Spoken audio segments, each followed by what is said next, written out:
Then I wish you all a very warm welcome from my side. Thank you for being here for our book launch. The book is Design Thinking in Education, Innovation Can Be Learned.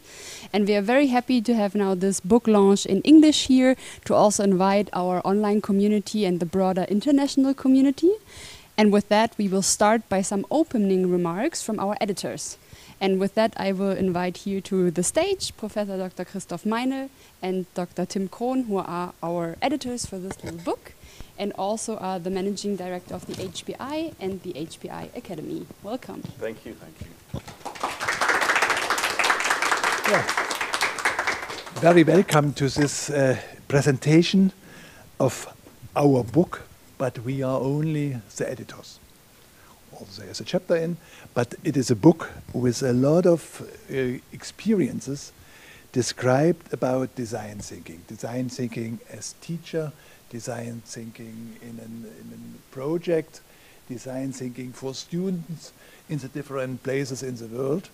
It is very interesting to see what design thinking have changed over the last decade, even a couple of years more, in the way how we approach challenges. Because you were saying we are just the editors, and I would make us even a little bit smaller. I would say, yes, we are the editors, but we are facilitators of everything, of all the content that has gone into the book. And the content in this whole book is a little bit about giving back to everyone who has been engaged through the years with design thinking, and of course Hasso-Plattner, and of course the foundation who is behind all these activities, financing all these activities.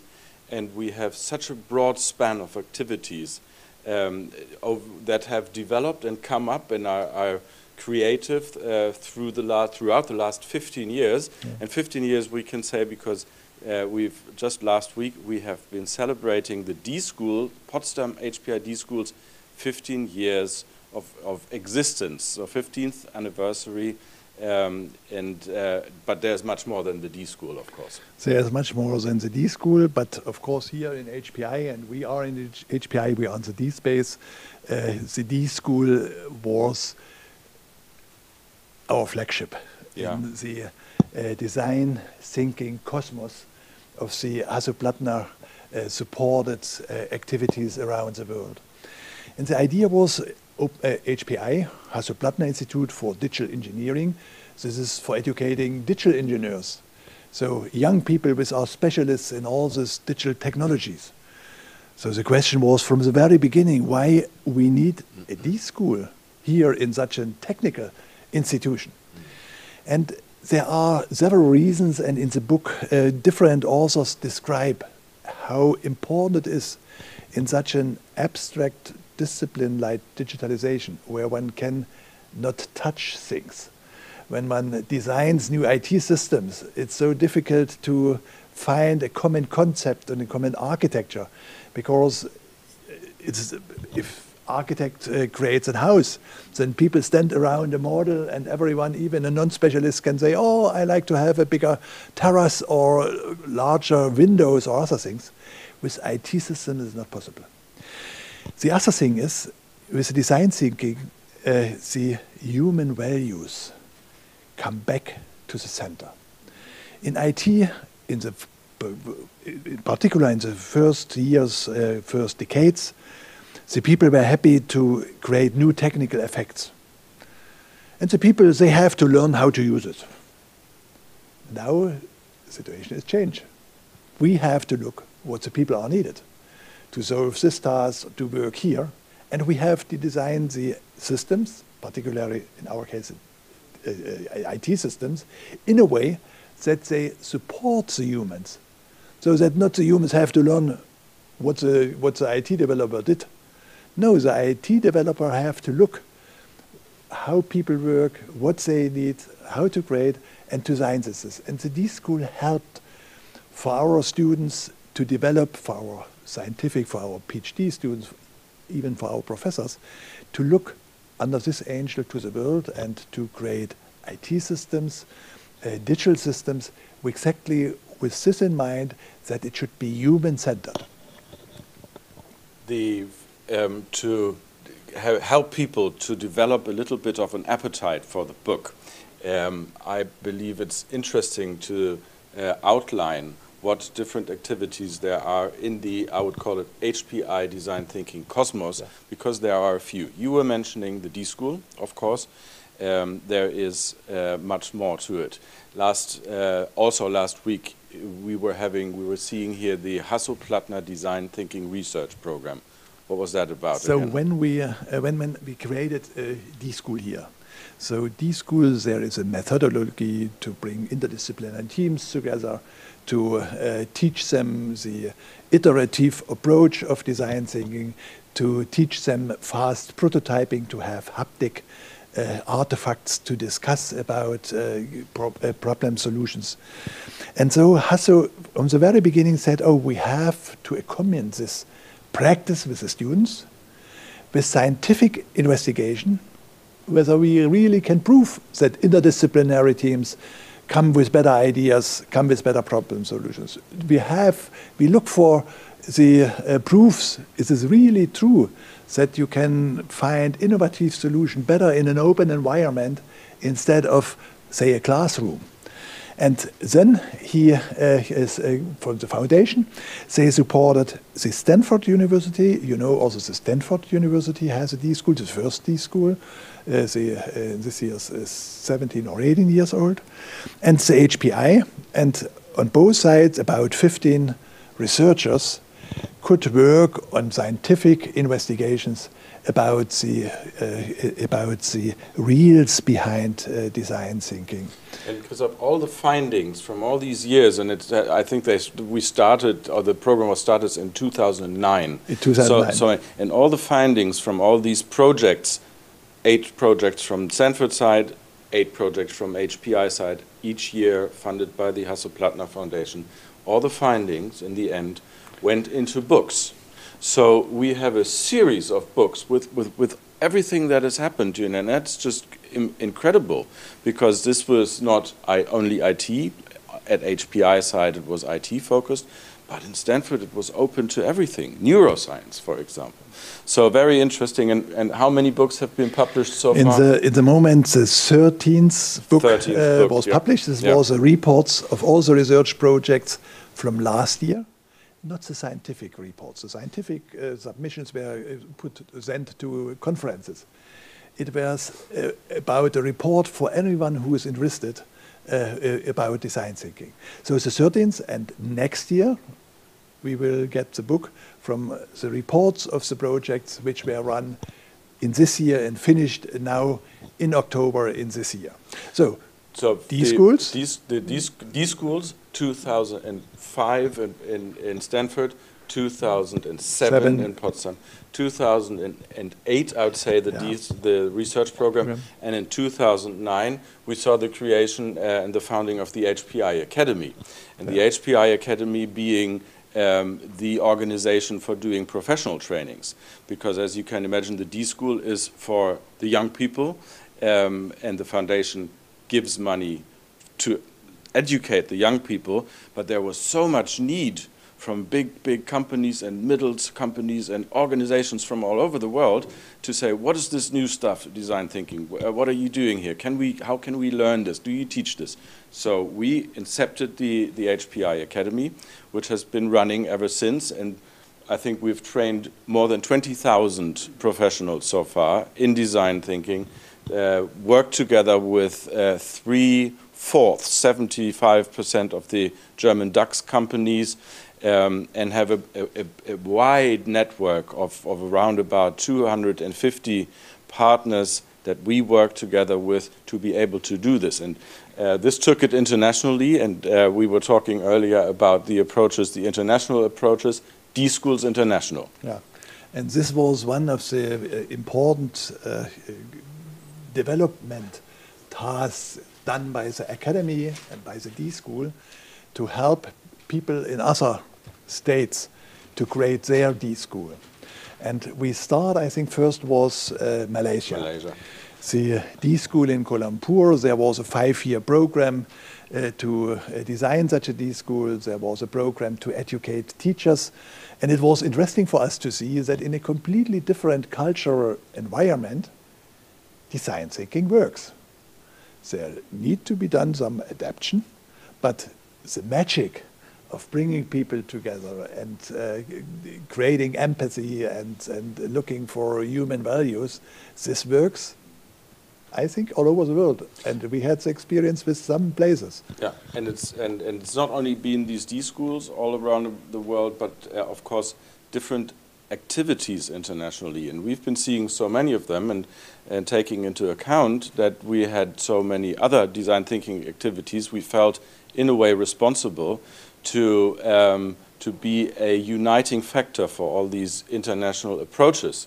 So this was not that long ago, maybe 5 years ago, the GDTA, the Global Design Thinking Association, was founded. Yeah. And now it brings together all the partners worldwide that we have in the world. Yeah. So there's a lot of international, there's this big sugar network from Falk Ubernickel, all again spanning around the world.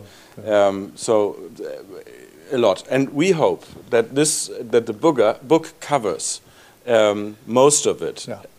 So we asked people which were active in one of these projects from these various different countries to tell about their experiences with design thinking, how their life has been changed, what problems they investigated, what kind of solutions found.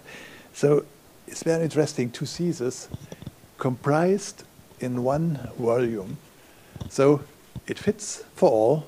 It's written for the specialists. It is done, it's our reports to tell the public about this wonderful methodology which is so effectful. And you see, we created rooms to find the best environment to teach such things. So thank you to all the authors. We did it already to say thank you, and you are invited to have a look into this book.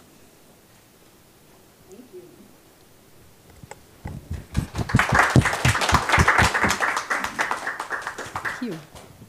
So thank you very much to our facilitators or editors.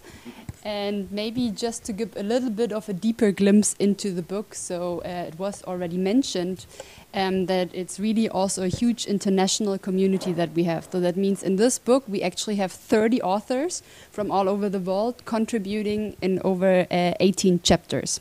And so it's very nice that we have contributions to show us the perspectives from South Africa, from our D-School in Chile, but also from colleagues in New York City or in Melbourne to show just these different perspectives. And as mentioned, we have also the variety of perspective from the educators who teach the students to the educators who teach our professionals out there, and the research that fits different lenses onto the topic of design thinking. And with that, we want to get a little glimpse from our authors that invite you maybe and make you curious about what you can see in our book.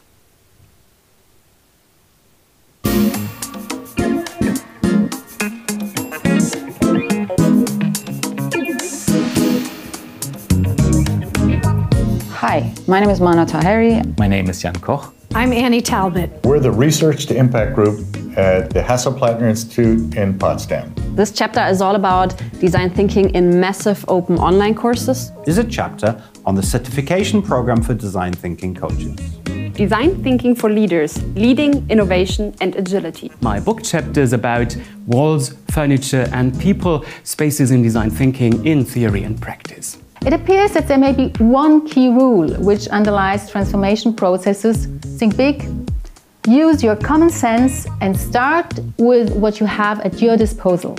The chapter, Human-Centeredness in Professional Education, on the benefits and application of a human-centered approach in professional education, aims to provide you with a shoulder view along illustrative examples. And in our chapter, we tell the story of how this neurodesign curriculum has been developed as an example for the development of innovation curricula more generally.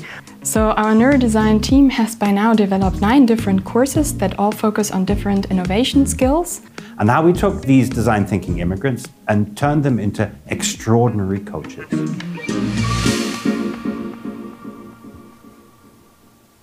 So, and besides just seeing some of the authors on the screen, we're very happy that we have also 3 authors here with us on the stage for today. So you met already our editor, Professor Dr. Christoph Meinel, who will join us also as an author now on the panel. Welcome.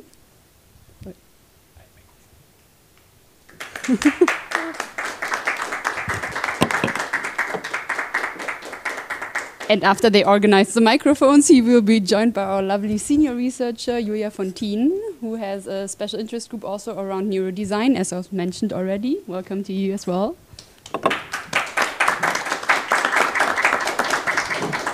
And last but not least, my colleague Annika again, who is working at the HPI Academy, teaching professionals in the professional education with a focus on leading digital transformation.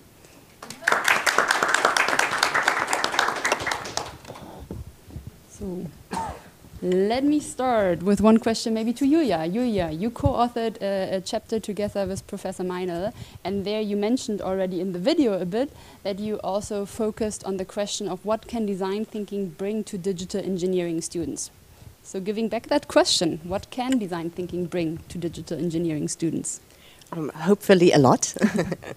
One thing is that, of course, all universities, and one that has such excellent students as this university, of course, have very much specialist knowledge that students acquire, and of course that's a big part of what they do and what they need to do.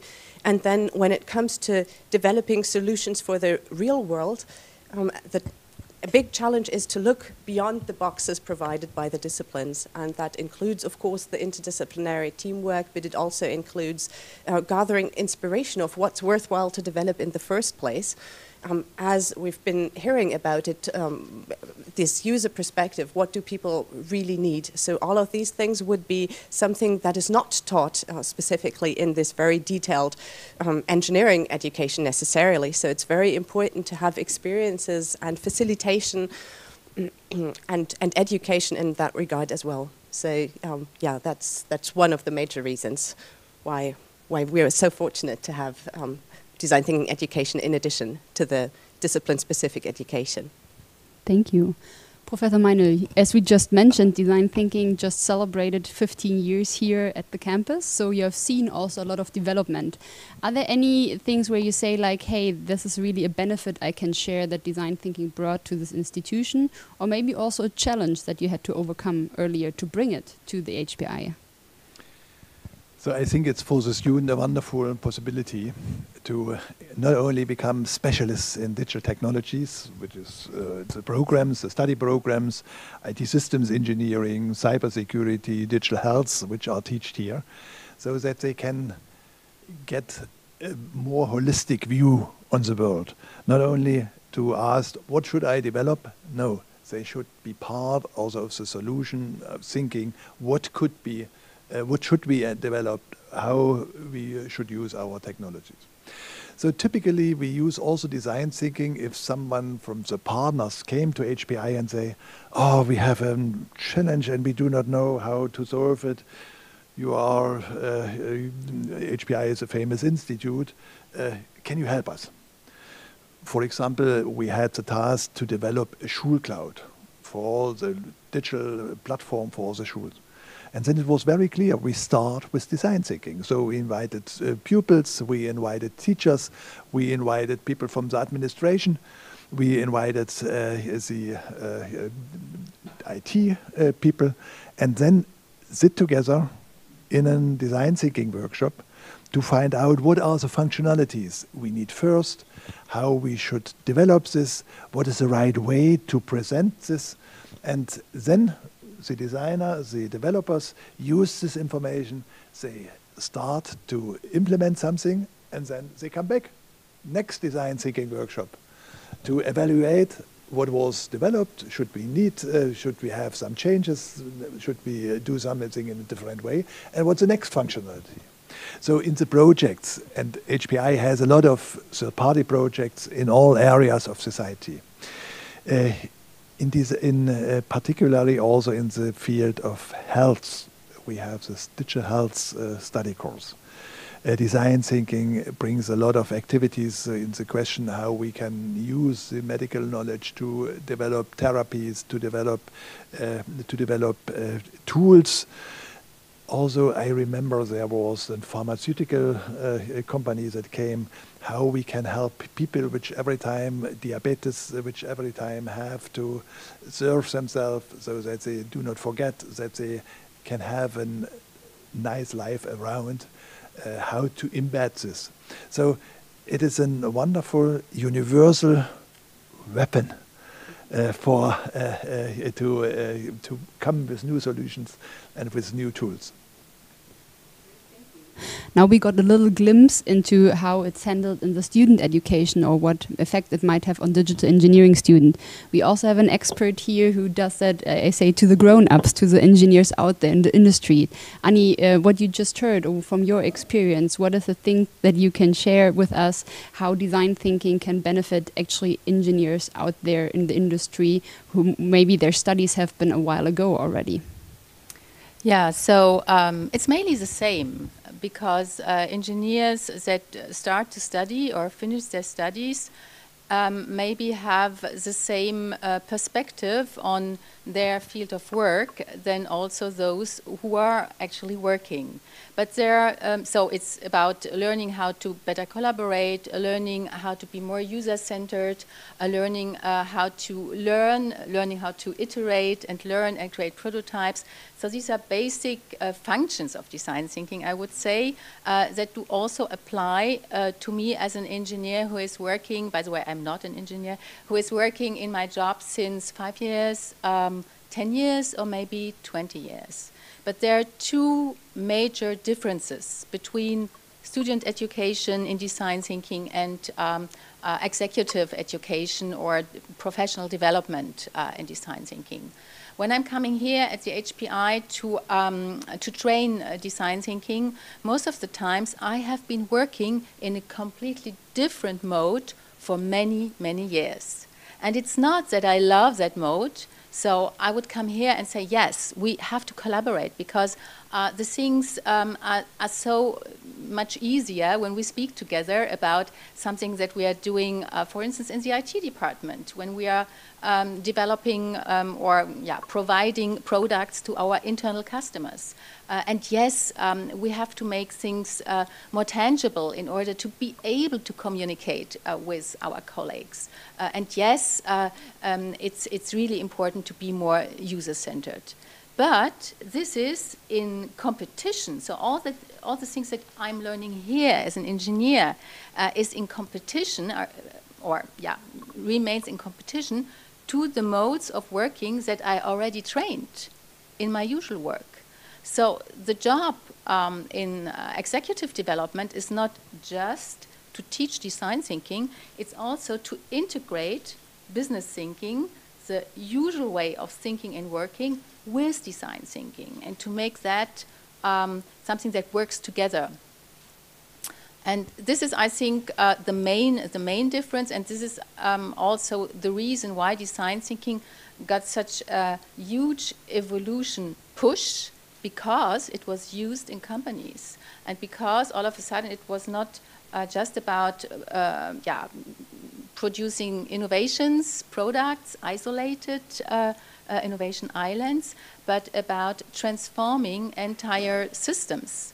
And here, design thinking not just as a toolbox or a method, but more importantly as a mindset or as different concepts come into play and can be used actually to introduce design thinking or to integrate design thinking in the normal work, in the daily work. Great, thank you. Now we heard a lot about two fields, about digital engineering and about design or the design thinking. And Julia, you just jumped onto a third field. You pulled neuroscience into the whole chapter. How does that come into play? And in that regard, I think it really comes in very harmoniously, because design thinking is not something novel, as one might think. So the term became very popular, let's say maybe, well, in the 1990s and then around 2000 potentially. But the approach has evolved over a very long time. And it started by or one important figure was a professor who came from the MIT to Stanford and who taught courses on innovation and creativity in engineering. And I think he had just a brilliant approach. What he did was to invite colleagues, specialists, experts from many different fields, all concerned with creativity, design, and innovation, to give guest lectures. And then he could really just, you mentioned stealing ideas, so it can be stealing ideas, it can be building on the ideas of others, it can be really creating a synthesis. Seeing what comes out of it. So, for instance, Joy Paul Guilford, the very famous creativity and innovation, intelligence scholar, was one of the guest lecturers, or also a philosopher, Robert Hartman, was one of these guest experts, or the designer, Buckminster Fuller. And one of the important things they did, it's this human-centered approach, this being open towards needs of the people for whom we design. And that was included in concepts such as comprehensive design, really understanding the person, the individual for whom you are developing. And I can give maybe a quick example to make this a bit more tangible. So, for instance, when we design a car, it's really important that we're designing for humans. So, for instance, humans cannot see in the dark. So we would have to have handles that can also be detected day or night, be it tangibly or be it by lighting. But for instance, if it was a bat, bats maneuver via sonic experiences, so they would have completely different needs. So it's really about understanding the individual, the organism for whom you are designing. And this approach of inviting expert and just the best of knowledge that is available from everywhere, it started at a time when neuroscience was barely evolving, I'd say. But nowadays it's really neuroscience, biology, physiology that have so much to add in addition to psychology in making this possible, understanding the organism for whom we design, and also better understanding ourselves as inventors, designers, creators. So that really, it's a continuation of this approach that worked so well in the past, and I think we need to keep doing this. We need to have a lively approach where we always reintegrate the best of knowledge that is out there. And neuroscience is an important field that I think deserves to be included. Annie, please. I would like to build on this. It's not just interesting to know why things have an impact. It's also a highly valuable knowledge for instance, professionals. Because if I know why it makes sense to do a crazy warm-up before I start with a meeting, because my performance, the whole team performance will raise. And if I know why this is happening, it's more easy for me to do it right, is the first thing. And then it's also more easy for me to kind of explain why we're doing things in a different way. Because I can have, I have a proof at my hand, I understand why this makes sense. So also for integrating design thinking in systems that are not built for collaboration and all these things that are important, research and the reason and knowing the reason why things work or not are really driving factors, energizers. Julia, the mentioning that so many people, specialists from different areas, come together and give their input. The interdisciplinarity is a very, very important thing for all science development, for educational developments. And in our traditional universities, we have silos. We have silos, we have the faculties, we have the groups, and on holidays they speak to each other, but often they do not understand because they use the same words with different annotations. The annotations come from the socialization in a scientific group, and so it's very difficult to interact. And design thinking says in the science languages, it's very difficult to understand. But as humans, simply as humans, regardless in which specialists we are, there we can talk together. And so the aim is in the interdisciplinary groups to found an understanding of the people working together to look for problem solutions with the same understanding as reasonable humans that want to make the world a better place, that want to solve problems. And this is a very important message also back in the traditional science communities. So I'm very happy that in the HPI cosmos we can combine science, engineering and this design thinking. We also have entrepreneurship, what we support. Some people say it is part of the design thinking. Some people say, no, it's extra. So then the ideas which are developed in design thinking also to continue to develop to products that could make our real life more easy, more better, that help people in different spheres of life. Thank you. You want to add something else? Maybe if we have still time. Yeah, so just taking this argument of finding one language, this is extremely important also in the corporate world, because you just mentioned it in your introduction. When you come from the engineer's perspective, for instance, when you talk about concepts or architecture, it's completely different as if you were talking to salespeople or to marketing people. So finding a common language, here design thinking is a big enabler, because we make things tangible. So before discussing half an hour about architecture or concepts, we would build a prototype. And then the engineer and the marketing expert, the business expert, they would know exactly what we're talking about. Julia, did you want to add a final remark? An intermediate remark, maybe just the biological perspective again on what the two of you have been talking about, this moving beyond language and how the spaces here also facilitate that, to have more senses involved. So not just only talking would be one level of communicating, but then having things tangible or visual. There's also music sometimes used, but yeah, using the other senses and switching back and forth and having translations between different representations, that helps a lot. Great, thank you. And now maybe to stick to our motto and be human-centered and involve all the humans here, we would love to open it a bit for questions. So to our very special guests right here in the audience, if you have any questions, now would be the chance. And we are also giving the chance, of course, to our online community being here with us right now. So maybe take a second and think about it. And if you have a question, let me know.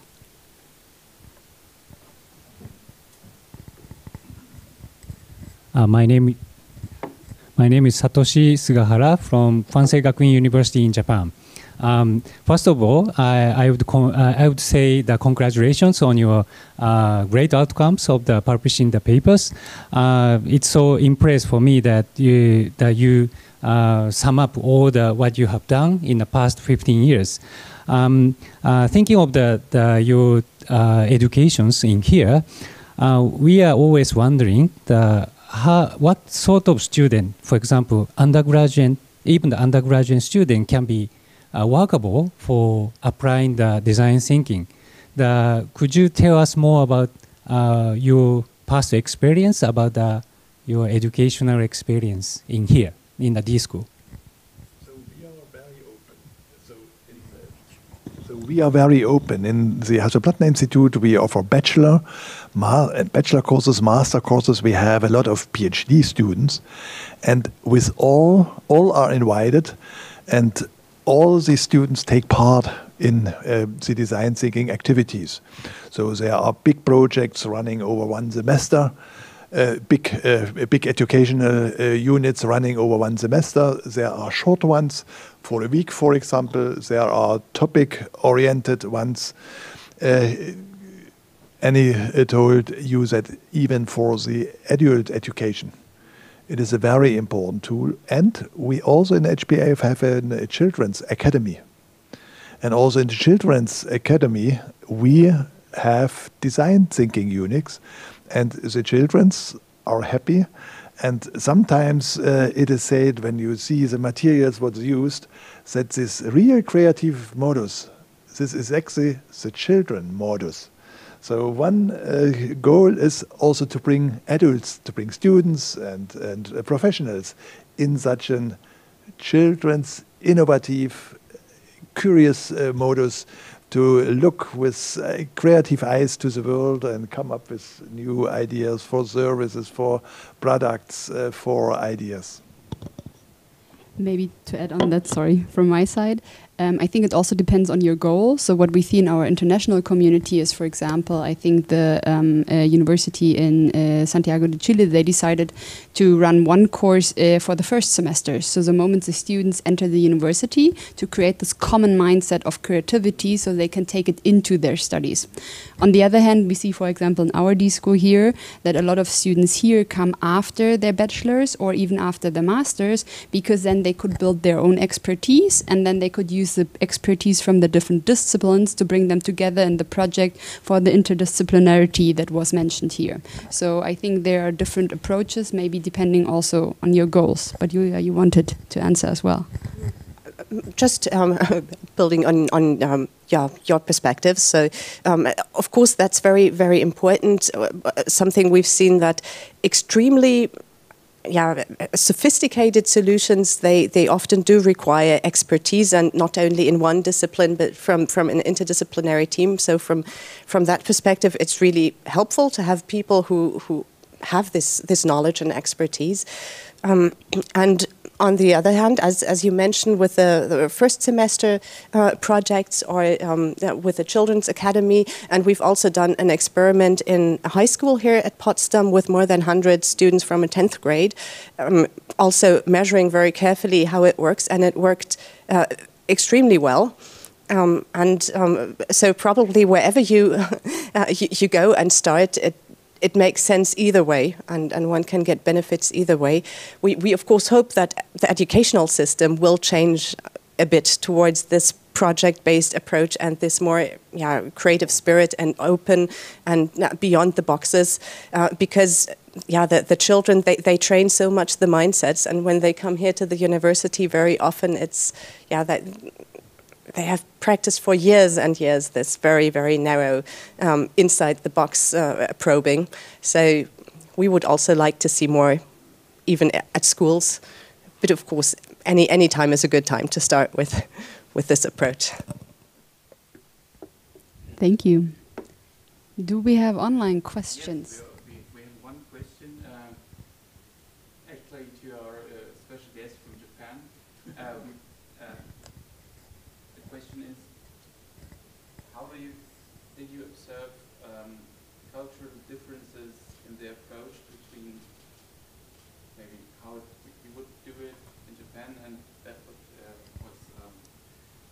discussed today?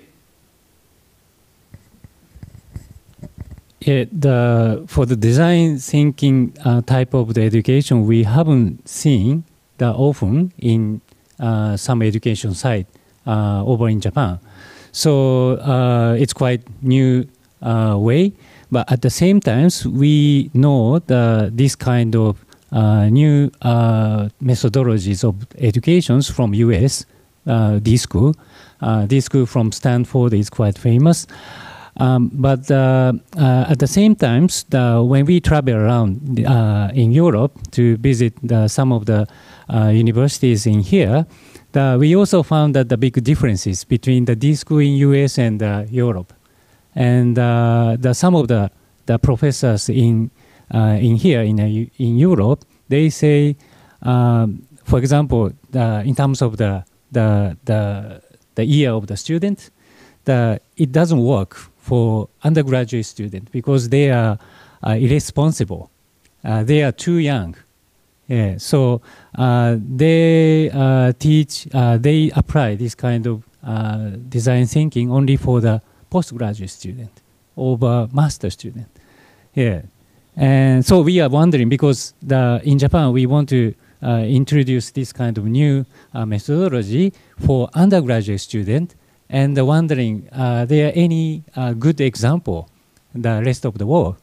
And you just mentioned that you are applying already, involving some, the young people, young ages. So we are find a big hope from your conversations today. Yeah, that's what we found. Yeah. So absolutely, I cannot agree with that. You need to be educated before you can do design thinking. Particular our experience with this Pupils Academy here in HPI. They have fun, they are doing this. Of course, you need to have the right technique. You have a coach in this design thinking workshop, not a teacher who tells you have to do this. No, you have a coach that's among the group and push things, but it should be an experienced coach, experience in design thinking.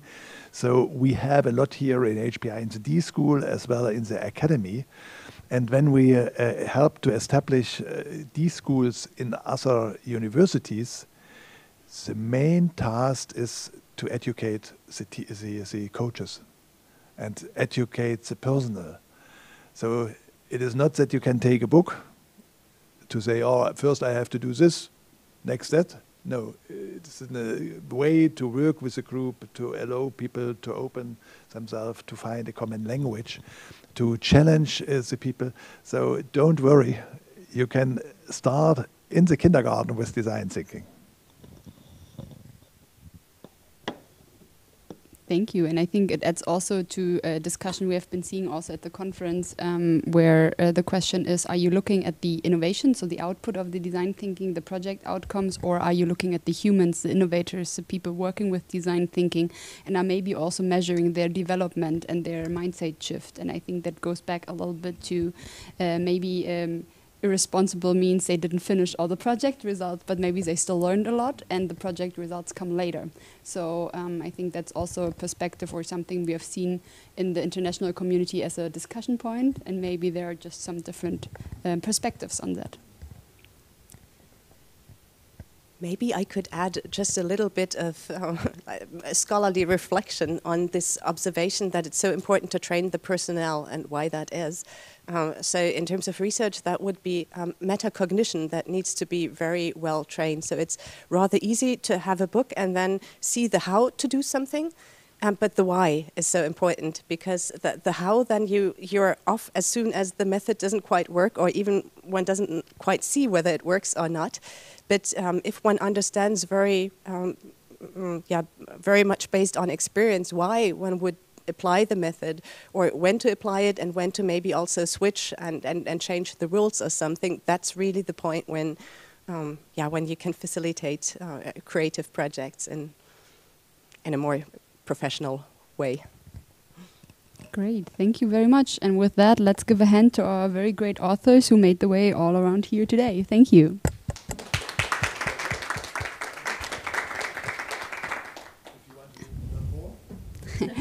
Exactly.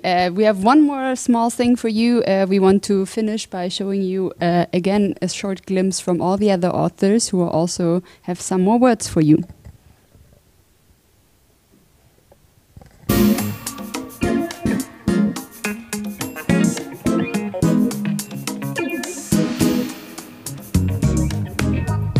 Hello, I'm Annika again. My name is Martin Schwammler. Hi, I'm Karen. My name is Christoph Meinel. I'm the Institute's director and CEO of the Hasso-Plattner-Institut. My chapter is on the connection between design thinking and improvisation. And now it's time to focus on the impact of design thinking in education. We have worked with various organizations from different branches and helped them implement design thinking. Design thinking, neurodesign, and facilitating worthwhile change towards a curriculum for innovation engineering. And explain and speak about our experience in HPI. Pointed out to alternative, to different ways in which a team can collaborate and can work more effectively. And we believe that this method can radically augment what we have as current approaches to brainstorming in society today. Towards a culturally responsive design thinking education. We're happy if you take a look into our chapter. I wish you a lot of fun with reading my chapter. And we're confident that you will enjoy reading our chapter. Design Thinking for Leaders, Leading Innovation and Agility. Are you curious? Then read more in our chapter.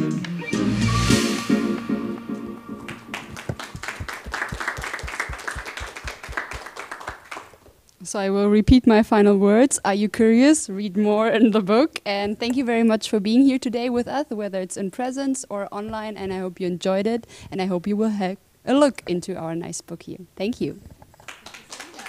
Thank you.